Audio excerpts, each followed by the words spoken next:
का बढ़ते हैं अगले पाठ की ओर। पाठ संख्या 117,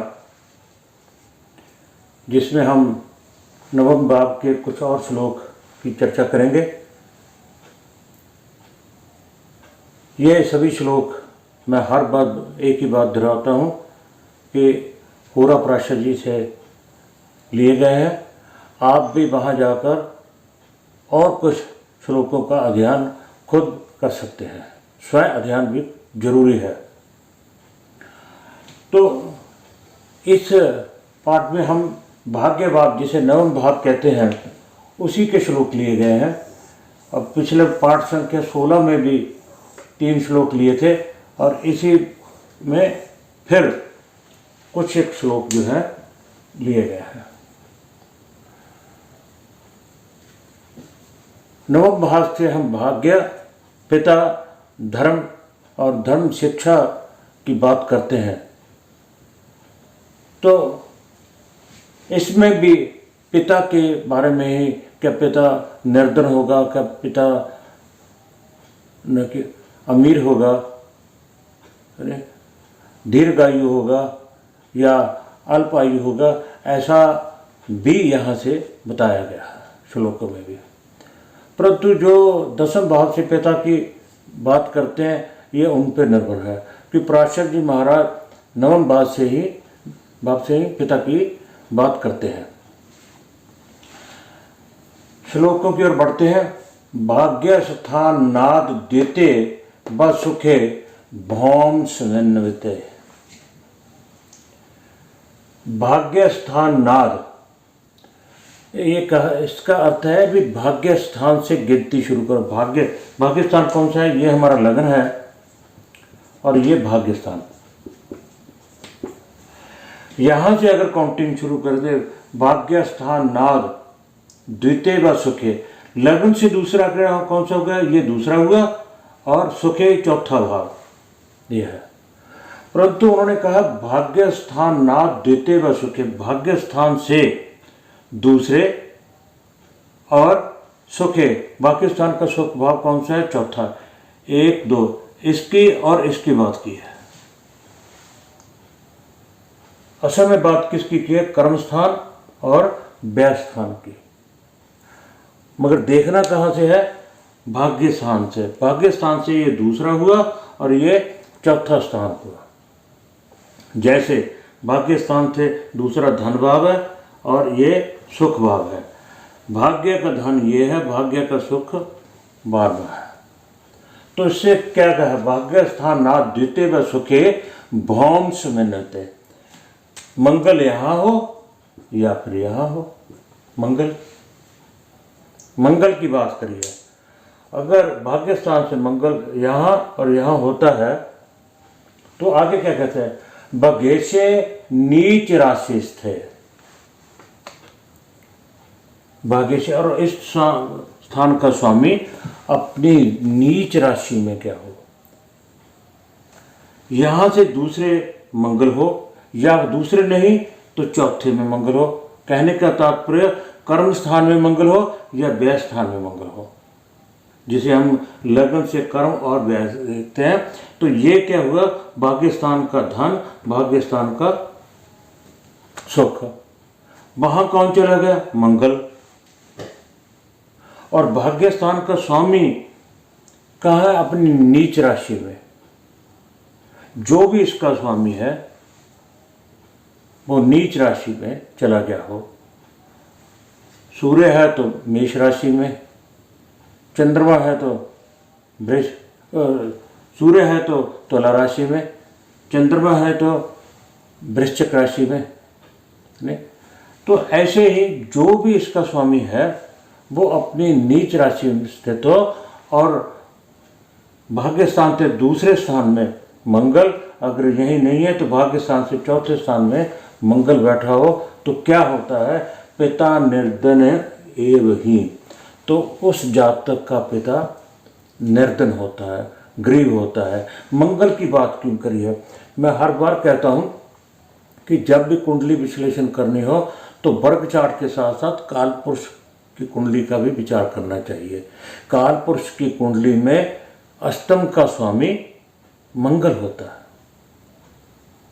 अष्टमे मंगल लग्नेश तो होता है मगर अष्टमेश भी होता है।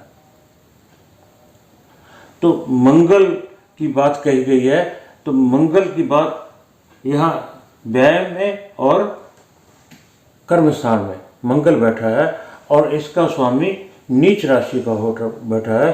तो कहा गया है कि जो उसका पिता है, जातक का पिता है, निर्धन होगा, ऐसा श्लोक में बताया गया है। बढ़ते हैं अगले श्लोक की ओर। भाग्येशे परम उच्च राशि स्थित, इस स्थान का स्वामी परम उच्च राशि में, पिछले पाठ में, शुरुआत के पाठों में बताया गया था भी कौन सा ग्रह कितने अंश पर परम उच्च राशि का होता है, कितने अंश पर परम नीच राशि का होता है। ये सब पिछले एक पाठ संख्या 1 से लेकर अगर 100 तक का पढ़ेंगे तो आपको सब कुछ जो है बेसिक का पता चल जाएगा। अगर आप उसे स्मरण करेंगे तो आपको याद होगा भी भाग्येश, कौन भाग्येश है, उसका अंश कौन सा है। भाग्येशे परम उच्चस्थे, अपनी उच्च राशि का, परम उच्च राशि का होकर बैठा हो। भाग्यांशे, और नवाश में भी जाकर अपने अंश में, अपनी राशि का हो। भाग्यांश, भाग्येशे परम उच्चस्थे, अपनी परम उच्च राशि का होकर बैठा हो और अपने ही निवास में बैठा हो। जीव से युक्त, जीव का अर्थ है गुरु, और साथ में कौन बैठा हो, गुरु। अपनी परम उच्च राशि का बैठा है तो साथ में कौन है, गुरु, और अपने निवास में भी वो अपनी ही राशि का। भाग्येश, भाग्यांश है, और भाग्य का स्वामी अपने ही राशि का होकर निवास में बैठा हो। लगन चतुष्थे शुक्र, लगन चतुष्थे शुक्र, लगन से केंद्र में, चतुष्थे केंद्र में, चारों भाव जो हैं, लगन से चारों भाव केंद्र के हैं, उसमें कौन हो, शुक्र हो। ये चारों भाव यहां पर कौन हो, शुक्र। तत्पिता दीर्घ जीवन है, ऐसे जातक का पिता लंबी आयु का, दीर्घ आयु का होता है। दीर्घ आयु के साथ धनवान भी होगा, क्योंकि गुरु जो धन स्थान का स्वामी है, भाग्य स्थान का स्वामी है, उसकी युति है। उसने लिखा है भाग्येशे परम उच्चस्थे, भाग्य स्थान का स्वामी अपनी परम उच्च राशि का, अपने परम उच्च अंश में होकर अपनी राशि में बैठा है, और निवास में भी वो अपने निवास में बैठा, अपने निवास राशि में बैठा है। तो उसके साथ कौन है, जीव, गुरु। गुरु जो भाग्य स्थान का कारक है और धन स्थान का कारक है।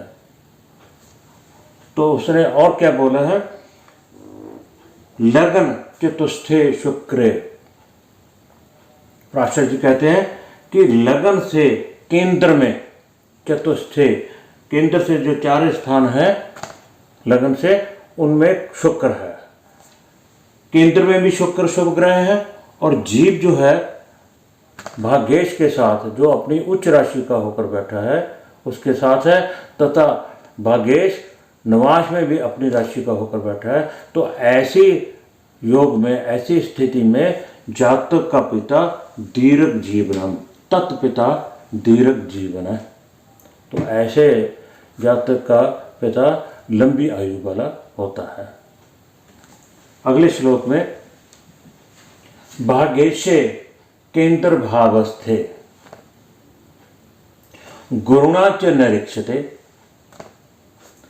भाग्य स्थान का स्वामी भाग्येश, मेष से लेकर मीन तक कोई भी राशि है, जो भी राशि होगी उसका जो स्वामी होगा वो भाग्येश होगा। कहाँ है, भाग्येशे केंद्र भावस्थे, केंद्र के भाव में, यही चार भाव जो है केंद्र के, इनमें बैठा हो। गुरुणा च निरीक्षते, और गुरु उसको दृष्टि दे रहा। भाग्येश मान लो विवेश यहाँ है, तो गुरु यहाँ बैठ कर दृष्टि दे सकता है, यहाँ भी बैठ कर दे सकता है, यहाँ भी बैठ कर दे सकता है। यहाँ बैठा है तो गुरु यहाँ भी बैठकर दृष्टि दे सकता है, यहाँ भी बैठकर दे सकता है, यहाँ भी दे सकता है। अगर यहाँ है केंद्र में कहीं भी बैठा है, भागेश केंद्र में बैठा है और गुरु उसको दृष्टि दे रहा है, गुरु उसको दृष्टि दे रहा है। भागेशे केंद्र भागस्ते गरुणा च निरीक्षते। भागेश केंद्र स्थान में बैठा है और गुरु उसको दृष्टि देता है। तत्पिता वाहने युक्तो,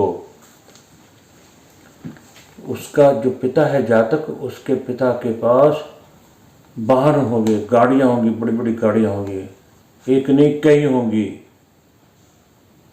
जिसका भागेश केंद्र में है और गुरु उसे देख रहा है, तो उसके पिता के पास तत्पिता वाहने युक्तो राजा व तत्समीस भवेत, वो राजा के समान जिंदगी जिएगा। या तो आजकल राजा नहीं है, या तो कोई मंत्री संतरी या कोई उच्चाधिकारी होगा, बड़ी कंपनी का मालिक होगा, राजाओं के समान तत्पिता भवेत, राजा होगा या उसके समान जीवन जिएगा, राजाओं जैसा जीवन व्यतीत करेगा। ऐसा पराशर जी महाराज कहते हैं कि अगर जातक की कुंडली का भवेश केंद्र में हो और गुरु उसको देख रहा हो, भागेशे केंद्र भावस्ते गरुणा च निरीक्षते तत्पिता वाहनों युक्त, ऐसे जातक के पिता के पास बड़ी बड़ी कई गाड़ियां होंगी और वो राजा के समान जिंदगी व्यतीत करेगा। तो ये थे भाग्य भाव के श्लोक। इस पाठ में इतना ही, अगले पाठ में मिलते हैं कोई और श्लोक के साथ। आप सबका बहुत बहुत धन्यवाद।